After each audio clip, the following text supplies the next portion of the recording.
one. This is Nicole Johnson-Starr with the PTSD Retreat Radio Talk Show. I'm with our guest, Carol Graham, and if you guys haven't heard the other two segments, you definitely want to go back and listen to those two segments before you listen to this one, because I'm going to tell you, I stopped myself before telling this before we went back on the air. Carol, it's blasted, I just forgot what I was going to say.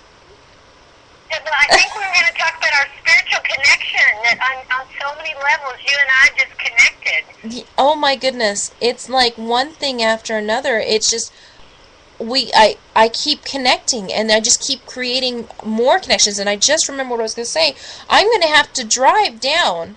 I am driving down to visit you. You are not that far from me. You're not even, I wouldn't even make it a day trip. I could just come down for lunch. We're going to have lunch just so I can give you a hug. And then I'm going to go to New York and hug Melanie. And what's sad is I was just in New York, not this weekend, last weekend, the 7th, the 8th. I was in New York doing cleanup on the 8th and working with some families out there. And I wish I'd known you guys, and I'd known this was going to happen, because I'd have given her a hug while I was out there and saved myself the drive. Oh my goodness. No, it's purely selfish. I am enjoying myself so much. It's amazing how when you connect, it's like Velcro, when you find, and that's what I meant earlier when I talked about safe people, when you find the Nicoles of the world, and we all have and our Carols. And we know we're safe with. We can say anything. We can cry. We can scream if we need to, and we can laugh. Yes, and I am, folks. You guys cannot see my face, and I'm so grateful, and I'm so happy my voice has stayed okay, because I have had tears running down my face through the entire two segments, and I'm working to keep my voice steady for you guys, because normally when I start crying, my voice starts rising and I get to a squeaker level, and squeaker on Spreaker does not work, and I'm so grateful to be able to connect. And we've talked about loss, but what's really awesome, Carol, is our focus is not on loss, but on the healing, and on the survival and the thriving nature of love. We have not said that, but I am going to go ahead and just acknowledge it and give it the title of love, because that is what I'm hearing. I'm hearing how love has pulled you guys through this, and how love has kept you guys together, and love and faith has given you the fortitude to look at these things and go, wow, that was something. And keep going. And don't lose it. Even with the loss of someone we love, we don't lose that relationship in the spiritual sense. They're with us. And, I can close my eyes. Actually, I'm so much that way. I get kind of out of the box in so many ways spiritually. But, honestly, I'm so close to Jeffrey and Kevin that I feel their presence. I don't even have to close my eyes. If they walked in the door, sometimes I wonder if I would even be surprised, because I feel them here like they're back and forth around us all the time. And it's a beautiful way to live, knowing that I'm still connected to them. Oh, jinx. That just gave me chills, because connection it's truly that, because folks, some of you guys may know this, but I don't believe I've said it on the radio. My mom and my stepdad were killed in 2006 by a woman who allegedly fell asleep at the wheel. She miraculously was awake beforehand and miraculously awake immediately following. And my mom and my stepdad were out serving veterans. It's what they did. I've had the most wonderful spiritual counselor as a mom my whole life, and she used to drag me all over the place. You need to learn this, Nick. You need to do this. This is good for you. God wants you to do these things. And I would just be like, okay, Mom, to another place. And I didn't realize just how much that really impacted my life, with all my friends, being there for my friends, using the skills that my mother would teach me as we went to Eisenschmidt, a home for mentally and physically challenged children, and I'm and then working with veterans throughout, my entire adult life with her. And I'm going to say this, I miss her so much sometimes, especially when my daughter and I have a moment that's a repeat of me and my mom. And I'm so grateful for my heart connection to my mother and to my stepdad, because whenever I really need a hug, I can close my eyes, and those of you who have done retreats with me and have worked with me on one-on-one in Skype or in person, you've heard me talk about sacred spaces. Because in my sacred space, my mom is right there. And I can sit down with her in the sand and just talk with her as the water comes up on our feet, and I just breathe with her, and I can get a hug. And it feels so good. There's nothing like a mom hug. There's no person in the world that can create a mom hug. Maybe another mom. Another mom can do it, but my mom's hugs, I miss them so much in the physical plane, but I'm so grateful that on the spiritual plane and in my heart and sacred space, I can get those hugs and reconnect with her and with my stepdad, and just whenever I feel stuck on an issue that I've had a veteran bring to me or a family member, I can connect with my mom and just pull those lessons that I've had from all those experiences, as I consider as I apprenticed to her, being her daughter, that I could actually pull that forward to work with another individual and pass on that loving healing that I feel comes directly from my faith and from those wonderful lessons from my mother. And that connection's so important. Folks, if you've lost somebody, you haven't lost them. They are right there with you. They are in your heart. And if you have difficulties with reconnecting, please contact the PTSD retreat. Let us walk you through creating your own sacred space so you can reconnect. And that person will be there whenever you need them.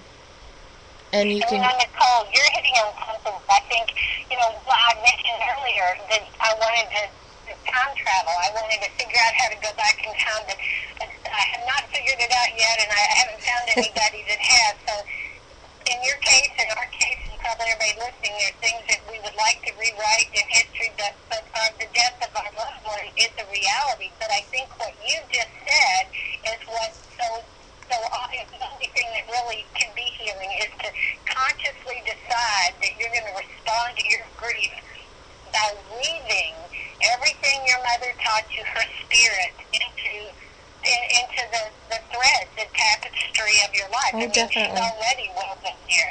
And so her spirit is with you. She's in your heart. She's woven in deeply. And so anytime you, when you hug somebody else, the parts of your mom, the love that she poured into you, that's why you're able to pour it through. You're the vessel of light that even your mom's spirit can shine through. And I didn't know that about you, but thinking now that we've lost the losses in my life and in your life, I can't help but believe that we do have some spiritual guides from the other side helping us. Oh, I know it. How to connect and be in those healing places where they can be with us. Yes, and you know what? I'm so grateful for that. I'm so grateful for that.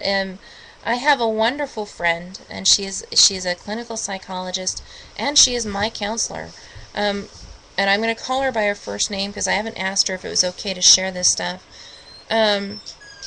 But when Rona and I talk, we've actually talked about the fact that our ancestral line and everything that's been done before us, we haven't lost anybody, folks. They live through us. Those lessons are passed down, and I've said this many times before, I'm going to say it again, I don't care about your religion. I do care about your faith, and I'm going to talk about my faith right now. My mom and I used to sit down in the mornings over a cup of tea, and we'd read scriptures together. And it's wisdom. And that wisdom that we used to have together, comes back when I need it the most, when I'm talking to my daughter because she's just done something that doesn't work for our rules. And so there's consequences that get to be paid, and there's always a price for those things. And this wisdom comes rushing out of my mouth. And it's like my mom has just stepped forward and said, and starts speaking for me. And I'm so grateful to that because it's a continuation of a line of love. And folks, for those of you who didn't have a mom that was able to do that, or a dad who was not able to do that, there is somebody in their life that was able to do that. Somebody. And remember, we said family is not always blood. For those of you that were able to continuation from the last two segments, love grows. It never diminishes. The more you love, the more you have a capacity to love. And there's somebody that taught you that. Well, and besides having lost our boys, that's how we think of all of our soldiers, sailors, airmen, and Marines as Jeffrey and Kevin, because they really are America's sons and daughters. And yeah. So I hug the Marines and hug the soldiers and hug veterans. I'm hugging Jeffrey and Kevin, and I think there have been plenty of soldiers that have come up to me and Marines, and they said, I lost my mom. My mom was killed, like in your case, killed in a car wreck, died of a heart attack, had cancer, and I can be their mom, and they can be my son in that moment. And I think that's the spiritual connection where we are given people that it's that connection where we can just, as you said, our hearts are big enough to just love and fill in the gaps. There's just places where only love can fill that gap. And I've experienced it. I know you have, Nicole, and I'm sure if we could hear from the people listening, they are all thinking of times where somebody was there in the gap when they needed a hug. And isn't that what you're saying? Just to be grateful. Yes. Not only just to be grateful, but gratitude deserves to be in every part of our life, even in the trials, folks, because we're still learning. It is a lesson, and we're learning. And it gives us that compassion for later on when someone else is going through it. And Carol, there is a woman I'm going to acknowledge. Her name is Marty. I'm not going to give her last name because I have not gotten her permission. But she lost her son. And when I had lost custody of my daughter, I went through grief. I went through the whole cycle of grief. And her love and her ability, the loss that she went through, assisted me through some of my grief. Yeah. And it's not the same. It doesn't matter. Yeah. She was able to be there for me. And the funny thing is, it was way after I had gone through the grief cycle. But when I was listening to her, it brought up things for me. And by the way, with PTSD, folks, if you have something that's happened or a trauma that has occurred in your life, don't be surprised if it comes up when you hear someone else's trauma. Yeah. That is also a part of that connection. And that is a gift.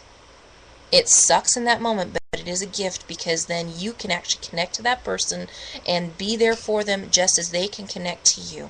And it is okay. Well, Nicole, don't you think that's how we find each other in our brokenness? I think that's where, there's a quote about ring the bell, you still can ring. Forget the perfect offering. There's a crack in everything. That's how the light gets in. I love that. It's one of my quotes on Facebook. Isn't that beautiful? I mean, we all are cracked in some kind of place, but that is where the light gets in. And most importantly, I think it's how in our brokenness we connect with other. I mean, I don't know. I think it's like a magnet. I find broken people, they find me, and it's like I can be at Walmart or in a Walgreens or anywhere, and all of a sudden I'm hugging somebody because I have this purse I carry sometimes that has pictures of my kids all over it. Sometimes I think I have special needs. I do. I need lots of hugs, and so I. We all do. Has the kid's picture on. I'd love for somebody to ask me because then when I share our story, then so often somebody will share what they're going through, or I try to be really open to what other people are going through, and then it's amazing what people that seem like they're seemingly fine. Nobody's like totally fine all the time, and it's like it's amazing how when I guess, I think God uses our brokenness to attract other broken people, or at least in my case, that's been my experience. And some of the most beautiful things have happened in the dentist office, you know, just at the commissary. In the bathroom. Yeah, anywhere. Yeah, it's funny that you bring that up, because when I was, my ex-husband, my daughter's father, when we first got married, we spent 2 months in Texas, because we considered it our honeymoon, because he had to be there. He was a doctor in the military, and he hated taking me out because we would go out to some restaurant and I'd go to use the restroom and I wouldn't come out. And then it finally got to the point where he'd joke, he'd be like, "All right, let me guess, the woman had cancer." I said, "No, her kid had leukemia." And I mean, it literally, and I was answering seriously, because I would go into the bathroom, someone would come forward and they'd just share. And this has happened my whole life. I don't know, but I'm going to disagree with you on something. I don't believe it's our brokenness. I believe, and I get to say I know this for my own personal feelings. I know we connect from our hearts, and what is connecting is the love within our hearts, because when love hurts, love deserves love. And that love that we have we deserve to receive it, and we deserve to share it. And in that love, we are connecting not to brokenness, but to healing. You're so right. And I think sometimes when we're suffering, that we, or at least for me, when things aren't perfect, and things haven't been perfect, probably ever, but especially I think I'm more compassionate. I think I'm more loving. And so I think you're exactly right. It is the love that maybe can shine through more, because maybe in my case, because I haven't had some cracked places, but it's okay, because that is how the love and the light, and my husband says the same thing. We can be at a cocktail party and get home, and someone will tell me, their grandson has AIDS or something, and most of the time guys talk about the whatever happened in the last football game, but it's just, I think when you're open to that, but I will tell you, in the last few years, my husband is a very open person, and things have shifted. I think when they know you've been through something really tragic, or a time in your life where that people know that you've experienced loss, people will feel like, gosh, maybe Mark and Carol Graham will understand. Maybe if I tell Nicole, she won't judge me. Yeah. She'll be there for me, because look what she's been through. She's so open. But I know you are exactly right. It is the love, because without the love, we don't have anything. We can't have faith. We can't have hope. We can't have anything. Love is the ultimate healer. And you mentioned earlier how we were a light, in other people's lives. Each one of us, no matter where we are in our lives, are a light for somebody. At times, we may be just a light for ourselves, reflecting back on the mirrors of our experiences. But at other times, we are light like on the water, where we fracture, and that light it just spreads, because every wave of experience that we go through, we're able to shine more light out, because that wave is just going to take that light and shine it whatever direction it gets to go in, and it sprinkles across the waters of life and becomes brighter. And I'm so grateful for that wonderful ability to be a light in someone's life. And no matter where you are in your journey, no matter what you're going through, no matter how dark it may seem to you in that moment, look for that light. Look for that light, folks. It's healing. It's the love. It's the gratitude. It is all that is wonderful. Find a flower and look at a beautiful flower. Look up at the sky and find a cloud. Look at a beautiful tree and the leaves, and take a walk in a park, or just sit down on the beach, or sit on a bench and just be.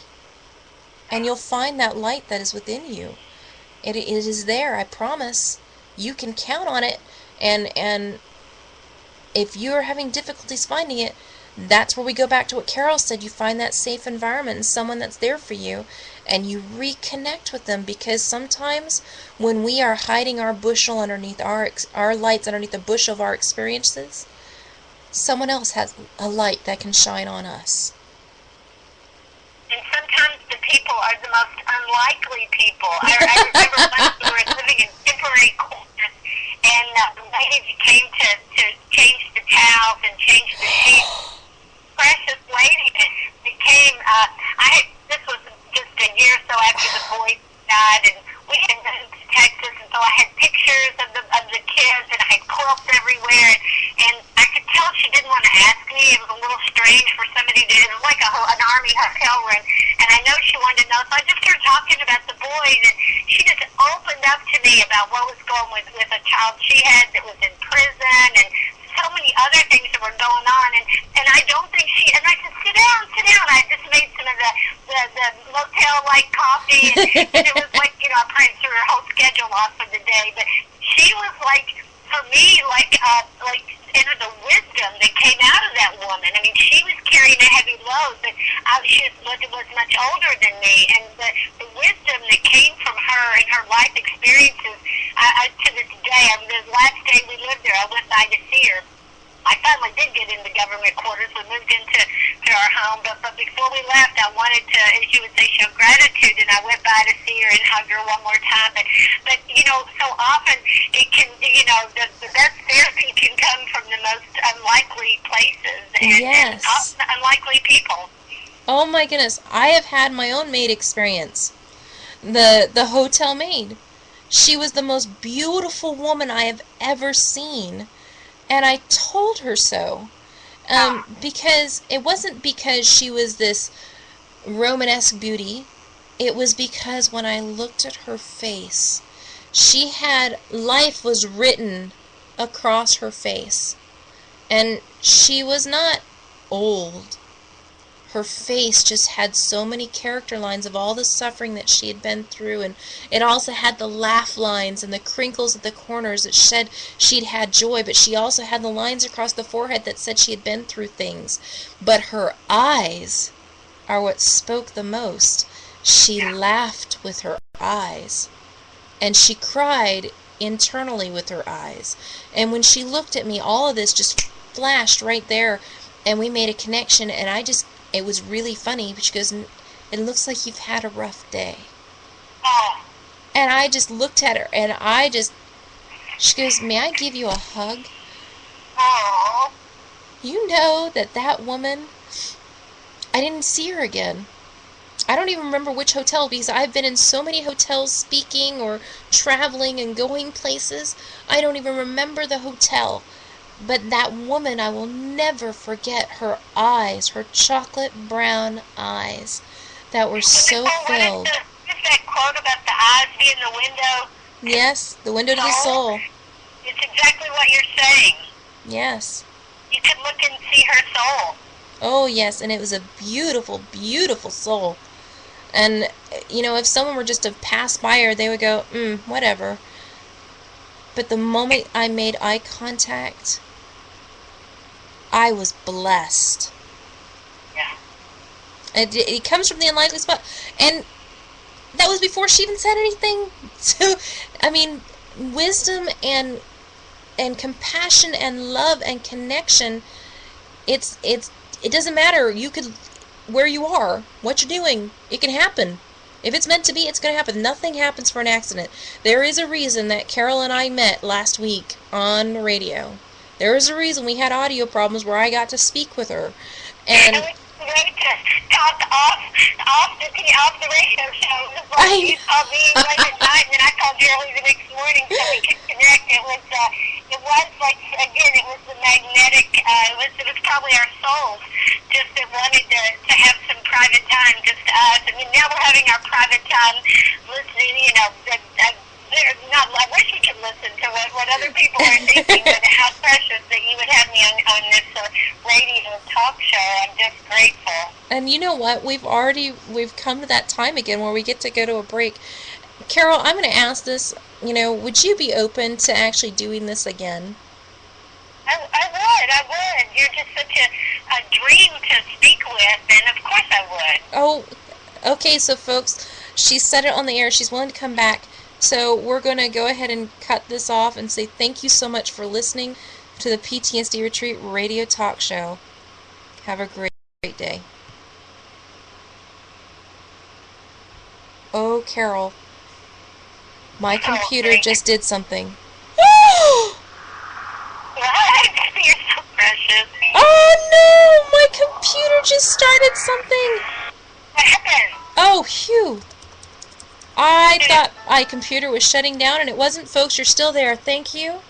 Oh, I thought we had just lost the entire segment. So now that I know you're still there, thank you so much for listening to the PTSD Retreat Radio Talk Show. This is Nicole Johnson Starr, your host, with guest Carol Graham. She will be back, and that gave me a scare. If you'd like to know more, you'd like to give comments, go to Spreaker Radio or Spreaker.com, user / the PTSD Retreat, or you can go to the Facebook to the page The PTSD Retreat, or you can just email us at support@theptsdretreat.org. Thank you so much for listening, and I will see you next time. And you can see these on the air today. And thank you so much for listening, Carol. Thank you so much for being here. And I'm going to go ahead and close this out. Thanks, you guys, for listening. Have a great day.